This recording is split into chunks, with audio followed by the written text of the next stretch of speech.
When I was 18, my dad beat me up and left me on the side of the road because I wouldn't give up my future. This family makes you who you are. He spit. I called the police and never went home again. 3 years later, I went back to see him. Okay, Reddit. 3 years ago, something happened. I'm a 21-year-old man named Blake. Life is fantastic now, but that night still haunts me, so I'm writing it down for good. In March, I turned 18. In April, I was paying $400 a month to sleep in the same room I had since I was 6. 3 days after my birthday, Dad sat me down at the kitchen table and told me I had to pay adult rent.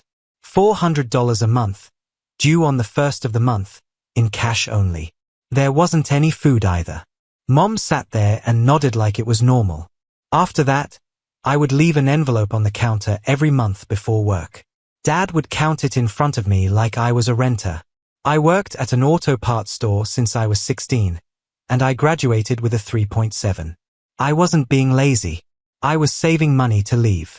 I have had one aim since my second year of high school. Get out. In Ohio, I found a program that will give me a welding certificate. That was very much my way out. You would get a full scholarship, a stipend, and a job right away if you didn't goof up. I sent in my application in January of my last year in high school. 3 weeks before graduation, in May, I got the letter saying I was accepted. I had to read it 3 times before I thought it was true. I told my parents about it at dinner that night, which was a mistake. My mom's face performed that thing when she smiles with her mouth but her eyes go flat. My dad just growled and asked who would help out around the home if I left, like I was an employee. I informed them that the program will commence in 3 months, in August. A lot of time to work things out. Time to make changes. At that point, my sister Jennifer came in. Jennifer was 25 and had just gotten a divorce because she had been found cheating on more than one guy. She moved back into her old room like it was a long-term plan because Miles gained primary custody. In just a week, everything in the house was different. Jennifer didn't clean, cook, or give any money. But for some reason, she had an opinion on everything. She would eat my food, interfere with my laundry, and complain about my TV as Braden screamed at 7 a.m. when he was there. Then, right away, the request for babysitting came in. I need you to keep an eye on Braden tonight. I have a customer. You have to get him from Miles's. Please keep him on Saturday. You need to take him to the doctor. I assisted him the first few times because he's my nephew and I'm not mean. I didn't mind spending time with him when Jennifer really needed help. But she didn't need any aid. She needed someone to help her. Take care of Braden. Pick him up, bring him here, and watch him. At first, I assisted because he's my nephew, but then she started using me as a built-in babysitter. She would ask for 2 hours and then leave for 6, and if I inquired where she was, she would become mad. Don't you dare tell me what to do, little brother, she would say. The worst day was a Tuesday in early June. Jennifer asked me to keep an eye on Braden for 2 hours while she met with a client. I answered yes, but I had to go to work at the auto parts store at 4 o'clock. She said she will be back by 3:30. It was 3:30. No Jennifer. I called her 6 times. Straight to voicemail. I didn't text anything. I was in a panic by 3:50. I couldn't leave a 3-year-old alone, and I couldn't take him to work. I called Doug, my boss, and informed him there was a problem with my family. He wasn't happy, and I could feel that my dependability was starting to look fragile. Jennifer showed there at 7:30, which was more than 4 hours late. She came in with shopping bags and didn't even say sorry. She just said that traffic was awful and her phone died. I informed her that she would cost me a shift and almost my job. She rolled her eyes and told me I was being overdramatic. That was the term she liked best. And my parents, well, they let it all happen. Mom would add, "Your sister is having a hard time, and family helps family." Dad would mumble about how great men step up when their family needs them. They never asked their beloved daughter to do anything for them. Meanwhile, I was 18, paying rent, working 20+ hours a week at the parts store, trying to save for my future, and being treated like the household staff. There was a deadline for the scholarship program. I had to affirm that I was going to school by July 15th and get to Ohio by August 20th.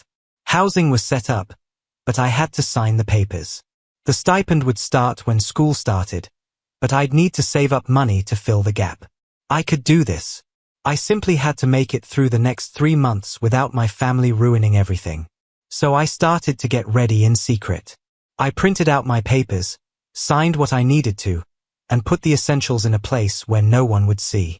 I kept my head down, did my work, paid my rent, and counted the days until I could leave.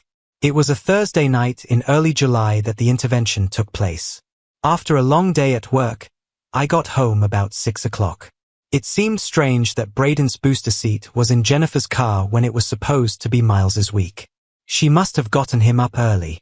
When I stepped in the front door, all 3 of them were sitting in the living room like vultures, waiting for me. We need to talk about this Ohio situation. Dad, Mom, and Jennifer. Dad talked about Ohio like it was a cancer I had. I put my keys on the counter and stayed standing. I wasn't going to sit down and get stuck in a planned ambush. There's nothing to say. I have made sure I had a spot. That was right. I had mailed the confirmation of enrollment the week before since I could sense something was approaching. I had filled out the housing papers. I told the manager at the parts store that August 15th would be my last day. Everything was set in stone. Mom leaned forward with that gentle boy who was trying to get her to do anything. We've been chatting, and we think it might be best if you wait a year or 2, till Jennifer gets back on her feet. I stared at Jennifer.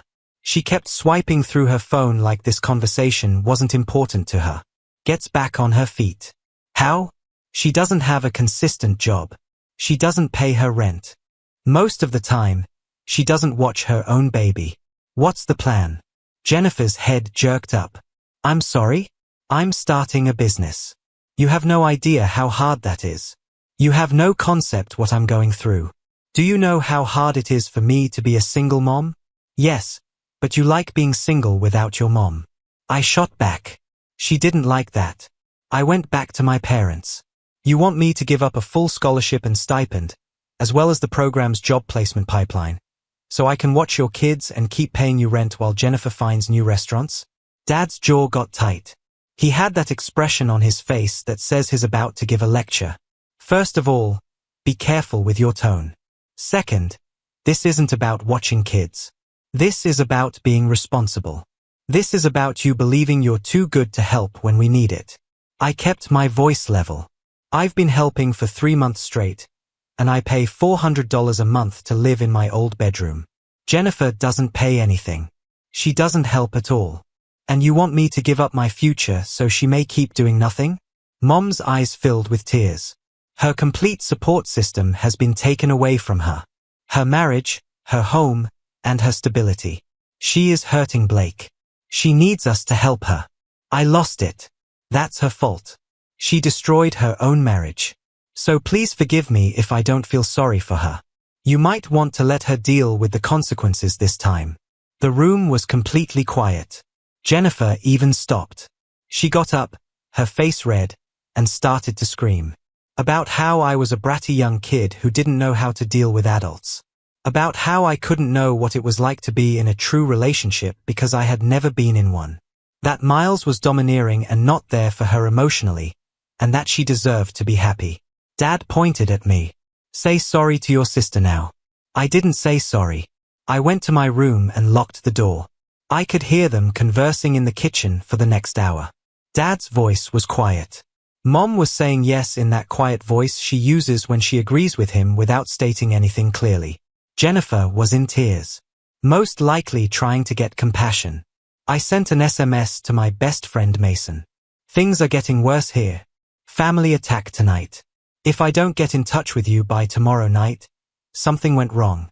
I mean it. Mason and I had been buddies since we were in 7th grade. We've done everything together. Everything, school, summer employment, and video games. His folks were kind people. His dad used to be an electrician, but now he works as a consultant. His mom worked at the library and prepared the finest meatloaf I had ever tasted. I spent half of high school at their place. Mason quickly answered, "What do you need?" I thought about it for a second and then wrote down a strategy. If I send you the word fine in all caps, that signifies I'm not fine. Call me twice if I don't answer you for more than 3 hours during the day. If I still don't answer, call your dad and start looking for me. Got it? Share your location, he wrote back. I turned on location sharing. He said he could see me on the map. After that, he sent his dad's number in another message. I put the number in my phone. That was the smartest thing I'd ever done. It turned out. 2 days later, on a Saturday afternoon, my dad knocked on the door to my room. His voice was different, softer, almost kind. The tone of voice I hadn't heard from him in years. Hey, can we chat? Only us. Man to man. I believe we started out on the wrong foot the other night, and I want to make things right. My gut told me that this was a trap, but a small, dumb part of me still wanted to believe that my dad could be sensible. That he might really say sorry for the ambush. That maybe we could figure things out so that I could leave for Ohio without ruining all of my family relationships. My dad was a jerk. Yes, but wow, I never thought he would go that far. I'm getting ahead of myself. So, I opened the door. He told us to take a drive. He said that when he was moving, he always thought better. Said he wanted to talk about some things without Mom and Jennifer around to get upset. It's just two guys talking. I picked up my phone and checked the battery. It was at 12%, which should be enough for a short drive. Even though it was July, I put on my jacket because the weather had been strange all week. We got into his truck. The sky has been getting worse all day. Clouds are piling up in the west. The radio reported that there would be a severe thunderstorm warning for the county starting around 7 or 8 p.m. We left the driveway at about 4:30. About 20 minutes into the journey, Dad drove off the main road and headed away from town into the countryside, where the buildings were few and the farmland spread as far as the eye could see. I inquired, "Where are we going?" "Just driving," he said, keeping his eyes on the road. His voice was still kind, but there was something else there now. "Blake, I want you to know something. This family has done everything for you. A roof over your head, food on the table, and a place to land when you needed it. And now that we need you to step up, you want to go for Ohio like it doesn't matter. But I've been paying rent since I was 18. I have a job. I get my own food. I do more for this house than Jennifer does. That's not enough for me. That's making me pay to be a part of my own family." He gripped the driving wheel tighter. "We could have asked you for more money. We could have kicked you out when you were 18.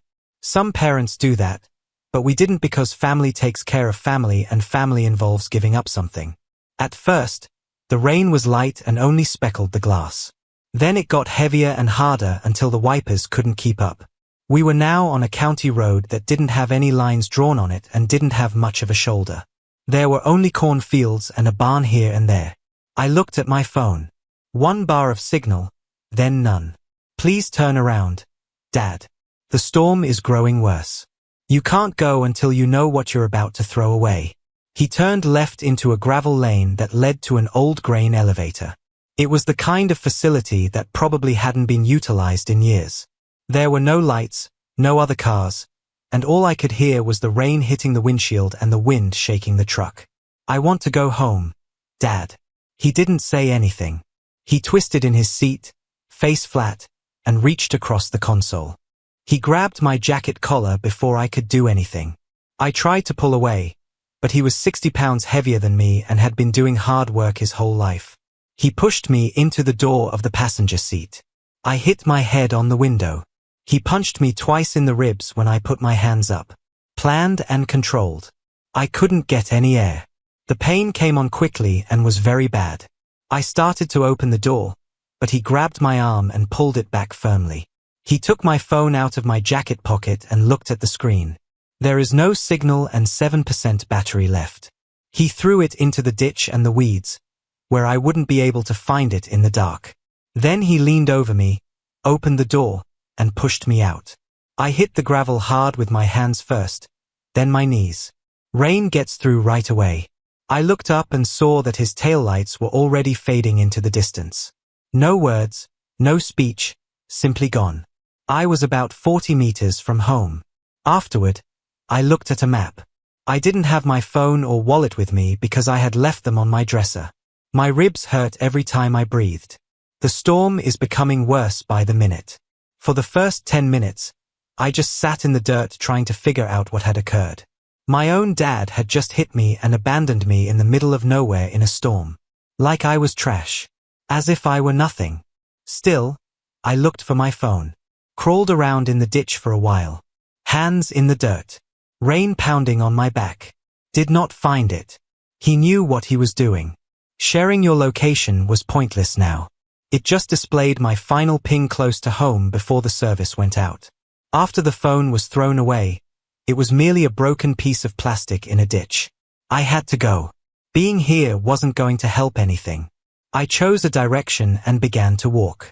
There were no streetlights, no houses in either direction, just fields, rain, and darkness on the county road. I had to walk on the gravel edge and jump into the ditch when a car went by, which didn't happen very often. Maybe once every 10 to 15 minutes. The headlights would blind me, and then they would be gone. The storm took the tail lights away. No one stopped. I probably appeared like a mad person or a drowned rat wandering down the path. It hurt to move. The ribs hurt the worst, but my whole body was starting to hurt. I walked for more than an hour, maybe even 90 minutes. It's hard to keep track of time when all you're doing is putting one foot in front of the other and trying not to fall. Finally, I noticed lights up ahead. A place for trucks to stop. A massive location that is open 24 hours a day and has a petrol station and a diner. When I opened the door, the warmth hit me like a wall.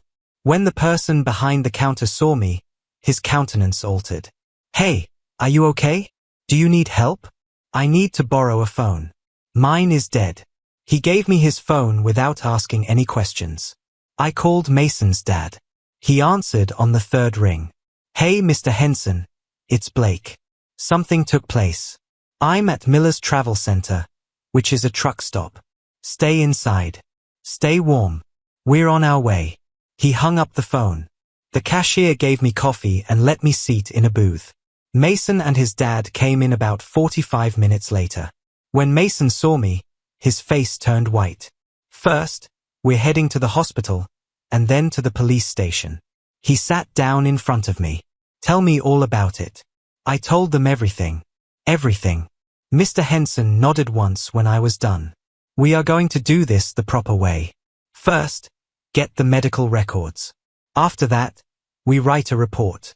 After that, we decide what to do next. But for tonight, you're with us. Understood?" "Yes, sir." It took over 4 hours to get to the ER. They took x-rays and found that I had 2 bruised ribs on my left side. Not broken, but close. They took pictures of the bruises on my torso, the one on my arm where he grabbed me, and the scrapes on my wrists, knees, and forehead. They looked for signs of a concussion and thought I probably had a mild one, but I didn't need to go to the hospital. The nurse who took the pictures was kind and professional. It was evident that she had done this before.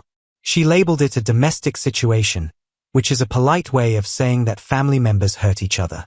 She gave me copies of everything and a report number, and she said that if I needed the documents for legal reasons, I could get them. After the ER, we headed to the sheriff's office. It took another 2 hours to write the report. I told the deputy everything. He wanted to know if I wanted to file a complaint. I agreed. He said that the district attorney's office would look over the case. They couldn't promise an arrest that night, but the report, along with the ER photographs and paperwork, made it stronger. He gave me a case number, a card with the name of a victim's advocate on it, and cautioned me not to go home alone. It was almost 3 in the morning when we went at Mason's house. Mrs. Henson had stayed up. She didn't ask me anything. She just hugged me and led me to the guest room. I slept for 12 hours without waking up. The next 3 days were a jumble of legal and logistical issues and attempting to figure out what had happened. I couldn't go back to my parents' house, but all of my things were there. My clothes, my laptop, my papers, my savings, and my cash are all stashed in my closet. All of my things. Mr. Henson understood what to do. The process was known as a civil standby. You ask the sheriff's office for it. Officers go with you to get your things. They keep the peace and make sure no one gets in the way. We set it up for 4 days following the event. Gave my ribs a little time to feel better. Let the bruises truly grow into beautiful purple and yellow imprints. At 10 o'clock on a Wednesday morning, 2 deputies came to my parents' house. I was hoping my dad's truck would be gone, and it was. I didn't know if he had been arrested, warned, or what, but it was simpler without him. There was a car in the driveway that belonged to my mom. With police on either side of me, I walked up to the front door. Mason and his dad stayed beside the car to see what happened. My mom opened the door. Her face swung from astonishment to uncertainty to panic and then to that phony concern she does so well. "Hey Blake, what's going on? What brings the police here? I'm come to pick up my things. I'm not going to stay. This is a civil standby." She tried to stop people from coming in. She spoke softly and begged. He didn't really mean it. "You know how your dad can be sometimes. We can figure this out. You don't have to let outsiders inside your family business." One of the deputies walked up. "He has the right to have his things back. Please get out of the way so he can come in." She got up and followed me to my room, where she talked the whole time I packed. The deputy had already told me. 15 minutes. Get the basics. Don't respond to anything they say. Extraction that is clean. I had a list in my head. The lockbox in my closet has my birth certificate. Card for Social Security. The binder that has my Ohio papers in it. My laptop and charger, clothes that fit in 2 duffel bags, work boots and PPE. The cash I had concealed in a book on my shelf, approximately $800 in savings, tools I had bought with my own money, and receipts still in the cases. Mom wouldn't stop talking. About how I was overreacting and how families argue sometimes. About how I would regret this. I didn't say anything in response. About halfway through, Jennifer came into the hallway. Her face turned ugly when she saw the deputies. "You told the police about Dad. Are you really serious? Do you know what this will do to our family? I kept putting things in boxes. You're so over the top. He hardly touched you. You act like he tried to get in touch with you." One of the deputies told her to move back. She didn't pay attention. They just kept going, calling me names, saying I was ruining everything, and stating that I had always been the problem in this family and that this only proved it. The deputy stated more firmly this time. "You need to relax, or we'll have to talk about something else." After that, she stopped talking, but the look she gave me could have melted steel. I finished packing and went through the house one last time to make sure I hadn't forgotten anything crucial. I stopped at the kitchen counter and put down my house key. My mother began to cry. The victim's performance. I left via the front door and climbed into Mr. Henson's automobile without looking back. The next 6 weeks were the hardest and most significant of my life. I stayed with Mason's folks till I went to Ohio. Even though I tried several times, they wouldn't allow me pay rent. Mrs. Henson remarked, "You're 18 and going through something awful. Save your money. You're going to need it." Mr. Henson helped me open a new bank account at a credit union that my parents didn't belong to. Mason took me to and from work because my car was technically registered in my dad's name and I didn't want to deal with any problems. I told the auto parts store that I would be leaving in 2 weeks. My boss didn't ask me too many questions. He only replied that he had heard something about family problems and that he would give me a nice recommendation if I ever needed one. That was very important. My family started bothering me right away. At first, my mom texted me using her usual number. Long texts about how frightened she was, how she couldn't sleep, and how the family was coming apart. After I banned her number, she started contacting me from different phones. I lent it to friends and got a prepaid. Always the same tone, begging and making you feel bad at the same time. "What are you doing to us? Do you not love your family anymore? Your dad is also in pain." She also sent monkeys that flew. An aunt I hadn't talked to in years called to tell me I was being mean and hurting my mother's feelings. A cousin sent me a message on Facebook stating he heard I had my dad detained. And did I know what that would do to his work and his reputation? I kept everything. Every text, every voicemail, and every communication.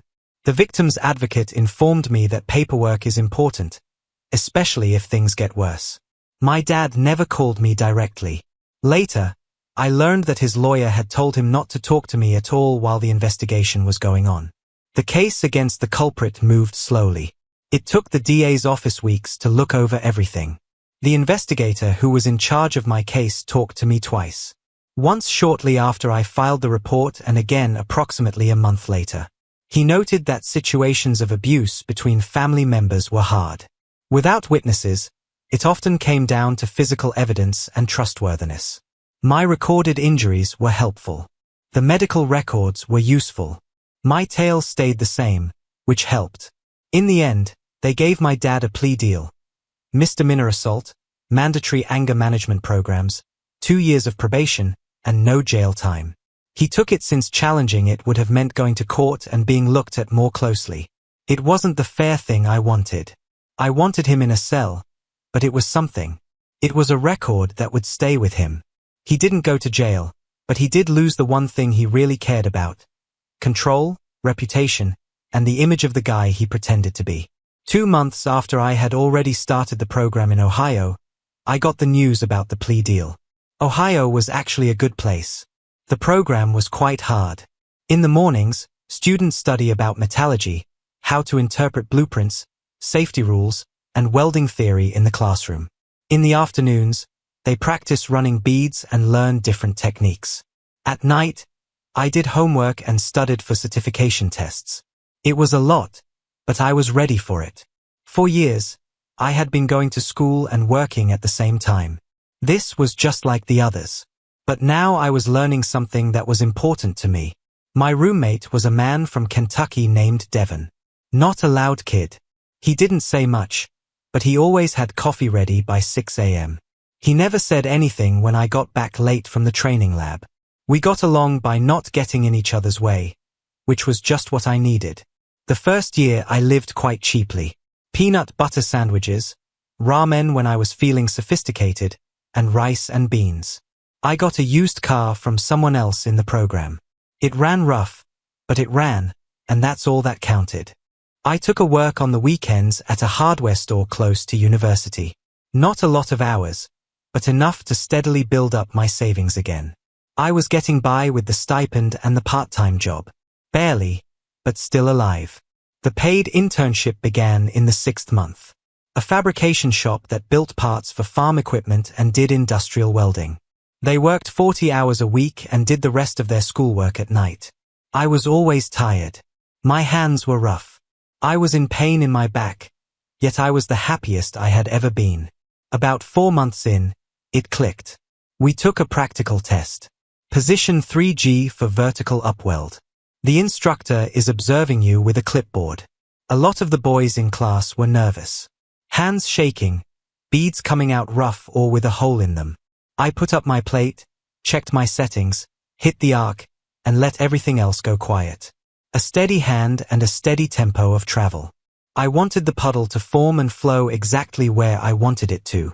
The teacher looked at my bead for a long time after I was done. He then nodded once and scribbled something down on his clipboard. That's a pass. Good job. That word meant more to me than anything my dad had ever said since I had worked hard for it. Throughout all of it, Mason and I kept in touch. We could video call on the weekends when we weren't working. He was going to community college back home and getting certified in HVAC. He was still living with his parents but saving money. His dad also checked in from time to time. Text messages that are short. I hope everything is going well. If you need anything, just let me know. After roughly 8 months, the familial harassment stopped. I guess they finally figured out that I wasn't coming back. Or maybe they just discovered something else to pay attention to. The communications stopped no matter what. The monkey that flew halted.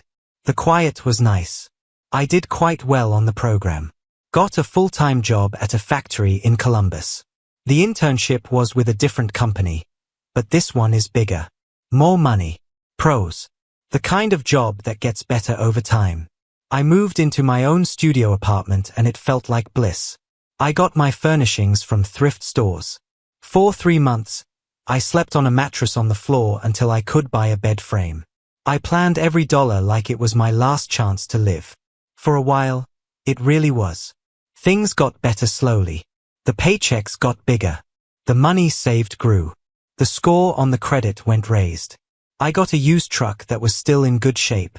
It took 18 months to pay it off. I began dating Cassie, who worked in hospital administration. Funny and smart. I finally informed her about my past, and she never criticized me for it. Your dad seems like a narcissistic control freak. Thank goodness you left. I'm so proud of you, she commented once.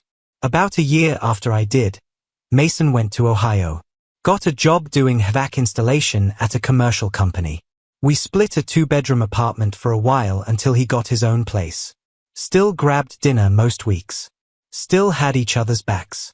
3 years after my father left me on that road, I was 21 with a stable career, my own apartment, a reliable vehicle, and people in my life who actually gave a dang about me. Not bad for a kid who was supposed to learn his place.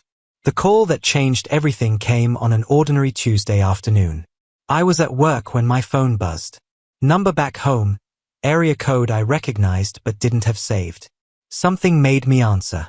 Blake, it's your cousin Tessa. I know we haven't talked in forever, but something weird happened.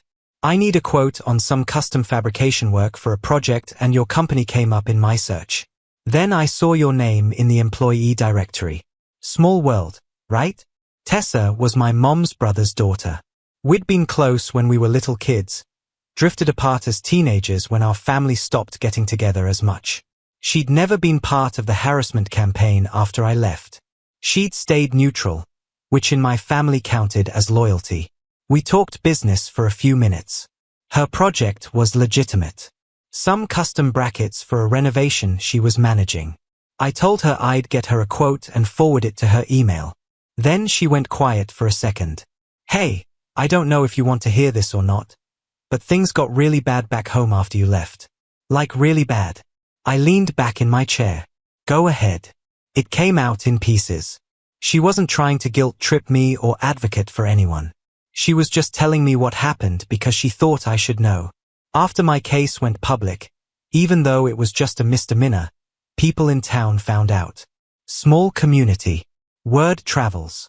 My dad's employer didn't fire him, but they definitely pushed him to the side, passed him over for promotions he should have gotten, made his life uncomfortable enough that he eventually took early retirement, which meant reduced benefits. His reputation at church took a hit, too. Some people stopped talking to him. Some of the guys he'd known for 20 years started keeping their distance. He'd always been the type to care deeply about what people thought of him. Being seen as the man who beat his son and left him in a storm was not the image he'd cultivated. Then about 18 months ago, he had a stroke. Not a massive one, but bad enough to affect his mobility on the left side. Doesn't work right. Leg drags. Speech is slurred when he's tired. He had to stop working completely. Disability covers some of the bills, but not all of them. My mom went back to work part-time at a grocery store to make ends meet. And Jennifer lost custody completely about a year ago. Miles had been keeping records of everything. Every missed visitation, every time she dumped Braden on someone else, every inconsistency in her schedule. The judge looked at the pattern and decided she wasn't a reliable parent. Gave Miles full custody with supervised visitation only. After that, she moved to Arizona with some guy she met online. Barely kept in contact with anyone back home. Basically abandoned her kid. So, your mom is alone taking care of your dad, Tessa said. And your sister is gone and your dad is just broken. I guess, physically and otherwise. I thanked her for telling me. Told her I'd send that quote over by end of day. We said goodbye and hung up. I sat at my desk for a long time thinking about what she'd told me. Not feeling sorry for them. Not feeling vindicated either. Just thinking. 2 days later, my mom called. I almost didn't answer, but I figured I might as well hear what she wanted. Her voice was older than I remembered. Tired. After 3 minutes of awkward talk, she finally said it. Blake, honey, I know I have no right to call after everything, but your father isn't doing well. Some days he can hardly walk. He can hardly speak. It's really hard to accomplish everything by myself. I was just thinking that you might be able to come over. We might be able to start over. Forget about the past. I waited a few seconds before answering to let the silence last. You said I was overreacting when I had bruised ribs. Mom, be quiet. Blake, you sent family members to make me feel bad and tried to hide what your spouse did to your own son. And now that he's unwell, you want to forget about everything that happened. She began to cry. I never intended any of this to happen. Your dad just has a short fuse. He didn't want to hurt you. It got out of control. He beat me up and then took me 40 miles from home and abandoned me in a storm. You're still lying. More tears. Then the real reason for the call came out.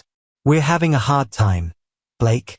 The bills for the house, the medicines, and the medical care. We could really need your help, even if it's just a little bit, till we get back on our feet. You have a nice job now. You're doing great. I'm sure your heart won't let you see us in pain like this, right? We're family. There it was. After 3 years of stillness, the first serious communication was a request for money. There was no good apologies. No, Blake, please. We're your mom and dad. You can't just leave us when we need you. You leave me first. I won't give you any money. I'm not offering you anything. I don't owe you anything. I hung up. That night was different. Yes, I shed a few tears. I was angry.